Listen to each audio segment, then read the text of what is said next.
All right. Hi, everyone.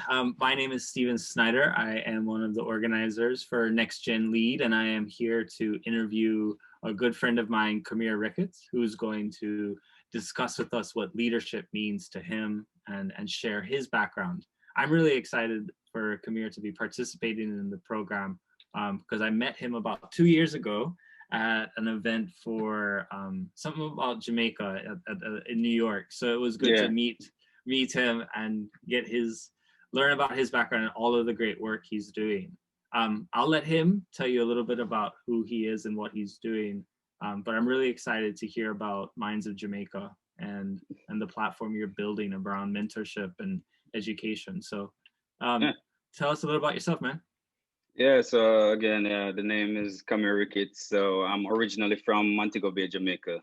Uh, Grew up there, went to high school there, Herbert Martin Technical High School, and then left Jamaica to do my first degree at the University of Georgia. So I studied microbiology while I was there, and really got exposed to a lot of new things and new careers in science. And that's where I discovered bioinformatics and computational biology.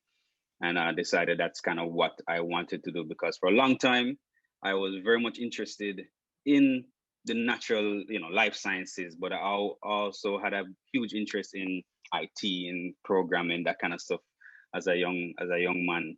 And I always thought they were very separate careers, right? So it was amazing that university kind of showed me that, hey, here's a way to kind of combine those interests, and that's what I end up doing. So after I finished university, I always knew I wanted to go all the way to a PhD. So I decided to skip my masters and just apply straight to PhD programs. And that's how I ended up here at Weill Cornell Medicine, where I've been doing a PhD in computational biology and medicine for the past 5 years, and should be defending my PhD soon in the coming months. Where I really focus on cancer genomics. So we build tools and algorithms to really detect large mutations in cancer, and how tumors evolve. That's kind of the focus of my lab and my work in my PhD.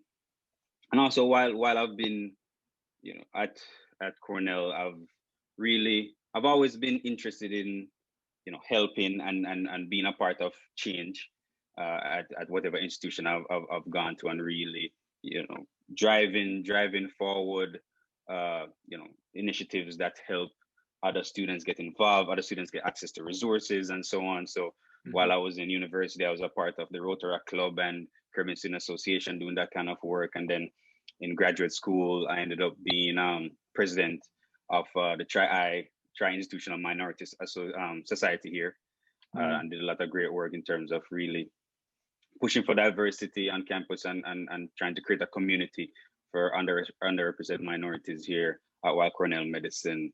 And then also, towards the latter part of my graduate school, I decided to start an organization called Minds of Initiative, which is really focused on democratizing access to career mentorship and opportunities for students, for underrepresented minority students, starting with the Caribbean. So we launched our first platform that is called a culture specific platform. So the first one is called Minds of Jamaica, that we launched for Jamaica, that will essentially peer Jamaican students, or give Jamaican students and young professionals access to Jamaican professionals as career mentors, where they can really pick their brain, gain insights, and so on. Because a lot of how we navigate the real world and get access to opportunities is really about relationships, and people being there to put things on our radars, right? I think growing up, especially in school, you're kind of sold this idea of meritocracy. Hold the head down, study a book,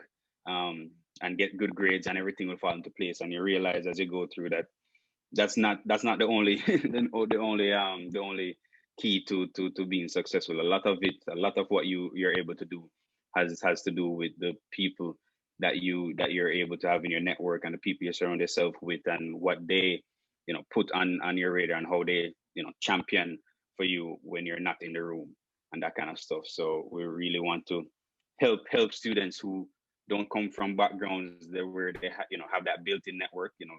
You see a lot of areas where students, maybe their parents are well connected, and or for example, student who's applying to a PhD, their parents also did PhD, so they have at least immediately some help and mentorship and guidance in terms of how to navigate and what to expect. Students who don't have that directly there might not have that. So how do we get that? Do we want to make it easy for them to access that kind of information by leveraging the shared experience of other professionals, right? So we've been doing a lot of work with Minds of Jamaica for that and building that, and that's been kind of my passion project in my last years of my PhD as well. Yeah, it's really cool. And I've checked out the platform, and I love how you connect people who are in the field working, who have these experiences with people who are in high school or in lower than high school too, right? Of these people who are passionate about an idea, and they have these questions, and they can go to the expert, and the expert is like giving back to their community and helping bring up that next generation. Yeah, you see so many students so far that we've seen use the platform. You see a wide range of the kind of questions that they're interested. So we have the student who is just really having trouble choosing a career, and they're trying to find out more. So on the platform we have people. It's not only sciences. So we have people across the board. We have poets, we have digital marketers, we have authors, we have engineers, we have all that. So they'll be able to kind of query multiple people in different careers. So maybe as a student, I think I'm interested in maybe business or maybe IT or so on. I can find out more about what it is like, and especially in a country like Jamaica, I think it is not easy to get real information about what that field is like in the context of your country, right? We'll always run to Google and be like, oh, what do mechanical engineers do? But that's always kind of US or Europe focused in terms of the description. The more relevant information is what do mechanical engineers do in Jamaica? Like what kind of projects, what kind of skills do they use in the context of your country, right? And I think that's where career mentorship can really help. And so we'll get students asking those kind of things, or we had students ask, say one of the musicians on the platform, how did they handle when they were young and in school and they wanted to pursue music, but their parents, being kind of more traditionally minded, don't think music is a viable career for them, and is trying to push that child into being a doctor, being an engineer, and that child is having that kind of dilemma. We've had students reach out to the musician and be like, how did they handle it? And that's that's kind of valuable information, because a lot of students go through that. And then we'll also have students on the other side who they know they want to be a doctor, but they're trying to decide, should I study medicine in Jamaica and then maybe do residency abroad? Do I try to go abroad from right after high school? Like all these things, and they might not have that information readily available to them. And on the platform, regardless of where you are on the island, you can tap in and kind of engage with these people, because one thing I'm passionate about is just lowering the barrier to entry. So this idea that we're not housed in any particular university, any particular school. You don't have to be from a particular region of the country to get access to this. Like, we want to try our best to, whether in Kingston, Trelawney, St. Elizabeth, Montego Bay, wherever, you can get access to these people, because you realize the kind of where you grew up, and your proximity to, say, urban areas really impact the kind of people and professionals you see and meet, right? And a lot of that, as a young person growing up, that's how you kind of frame what you can be. That's why even in the US, they fight so much for representation, right? Because being able to see these things, you put in your mind, oh, I can do that thing, I can be that thing. And a lot of people don't know. On our platform, we have a radiology chemist. I did not know Jamaica had a radiology chemist. So even before you engage on the platform, if a student wants to just go and scroll, they kind of quickly get the idea of things you can be in the island, right? And that's kind of what I enjoy about it. Even in our first year, still growing, but already I'm seeing that kind of impact. Yeah, and I love how this is a problem that is all over the world, and you've identified a way to solve that problem. And I'm very curious if this was something that you wish you had growing up, right? Because you talked about the beginning about how you had the two different worlds and you didn't even know that they overlapped, and now you're working on that bleeding edge of science where both the bio and technology are meeting. So how do you relate that to your own story? Oh, 100%. A lot of why I'm passionate about this, because I knew this is something that would have helped me tremendously when I was trying to navigate, trying to figure out what I want to be, because every student kind of goes through that, and they're trying to assess. Oh, everybody tells every student, oh, just pick the thing that you love.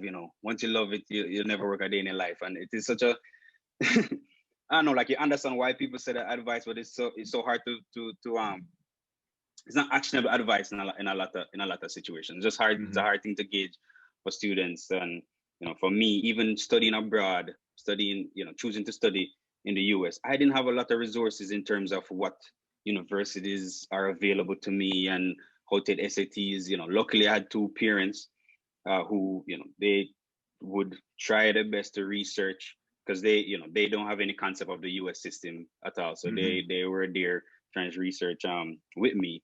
But I really, I would have to buy long distance credit to try to call the university to get access to information. But at the end of the day, when I applied, I didn't even know what scholarship that university had. I didn't even know they had an honors program there that I could have potentially tried to set myself up for. I just didn't have that information, because it was so hard for me to navigate that without a lot of direct guidance. I didn't even find out those details until I got on campus, and I was like, oh, I could have done this during the admissions process and so on. And and you hear about schools, say in Kingston, where in house they have somebody on staff who is built, their whole job is to just help students navigate to US institutions and associations.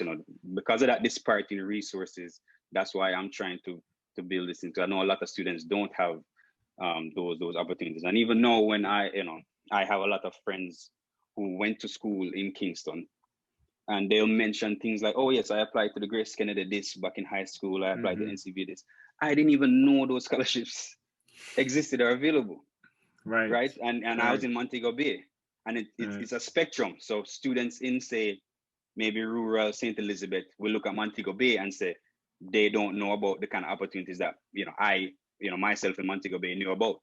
Right. So that's why I'm trying to build something that no matter where you are, you can get access to the same information, right? Because that's really what it is. Because I can be the smartest child in the class and so on. If somebody don't let me know that this opportunity exists for me, I can't get it. And with job hunting, all those things, someone have to be there to kind of put it on your radar. And I know how much my mentors have meant to me and my development, especially now that I'm here in the US. So that's kind of what I'm trying to help students gain, and even giving them the knowledge around it, because you'll find a lot of young people, young professionals, even the concept of career mentorship is kind of foreign. In Jamaica, mentorship is really only used to refer to the kind of thing where it's kind of behavioral intervention. So a child, they've gotten in trouble, maybe juvenile detention and so on, and they need a mentor to kind of get them back on track. They need a mentor to steer them away from gangs and that kind of stuff, which is a type of mentorship, very important type. But because of that, a lot of people view themselves as, if they feel like they're not having those kind of issues, then they don't need mentorship, right? Because that's what mentorship is. So we're trying to also at the same time educate people about why everybody needs mentorship. When I'm 40, I'll need a mentor, and I'll be a mentor to other people. Like it's very much a continuous process, and something that you always need, because you never know everything. Right. And I loved how you made that connection to what we were talking about earlier, of you having leadership coaching right now in your own career path, in your own startup company, and how that's something important to me as well, that you're constantly being challenged and guided, that you're constantly growing as a leader. As we're getting down to the end of our conversation, like how do you encourage, what's something you would like to encourage our program participants as they move forward with this program and inspire them to lead? Yeah, I mean, one thing I would say, I think something you also brought up earlier is this idea of self-awareness, and it is very, very huge. Like when I started out, I've been president of organizations, I've been vice president of organizations, but every new endeavor is a new challenge, and it kind of tells you information about yourself, about what you didn't know that you could do, and then what is a weakness you probably weren't aware of. And that's something you have to always kind of keep a temperature on, especially when you have people relying on you. Like you have to constantly be trying to be better and be, grow and learn. So for me, I know that when I started out, started trying to build minds up, I quickly realized that delegating wasn't a strong suit for me, because I really wanted to be in control, know what, how everything is being done, and do it exactly how I envision it. And partly because, I felt like, Minds of Jamaica is my baby, and I'm just trying to do it right and learn as you go. But as more people become invested, if you do a good job, more people will see that kind of the thing you're building, want to be a part of it. And you have to give those people room to grow and to take some ownership of it, because that eventually will help you, because you can't do everything. Like, I'm learning that right now is very, very difficult, especially that I started this while doing my PhD. And so many people have so much to bring to the table, so many ideas to bring to the table. If they see that you are someone who won't trust them, they'll automatically assume that you're not going to put any value in the ideas they bring forth, and then you will eventually miss out on a lot of good ideas. So, I have all the mentors on the platform are called the Minds, and now that I'm trying my best to create space where they feel like they can, they're not only a mentor on the platform that their job is just to talk to, and help students. I want them to feel invested in kind of how we grow. And as we do that, you find more minds contacting me like, hey, Camir, I thought maybe we should do this because that would be super helpful for the students. Maybe we should host a speaker series on this. Maybe we should do this. And, and those are, a lot of times, those are things that never even occurred to me. And they really put it on board, and it helps to grow what we do. I had mine reach out to me and said, hey, would love to set up a method to fund online classes, like Udemy courses or Coursera courses for some of the students. And that was, I never thought of that. And I thought that would be amazing. So you really have to be self-aware and continuously grow. And, because I realized that was a weakness, as you said, I was lucky enough to start a relationship with a leadership coach, where we have meetings once a month, and we just kind of go over how I'm doing, and kind of things I'm seeing I'm having difficulty with, and they help frame a lot of what I'm doing, and help me pinpoint things about myself that I need to work on, and how to work on it, and what to do in the next month. So that's really what I would encourage people. And also one other thing, is I really did not know if this was going to be something of any extreme value.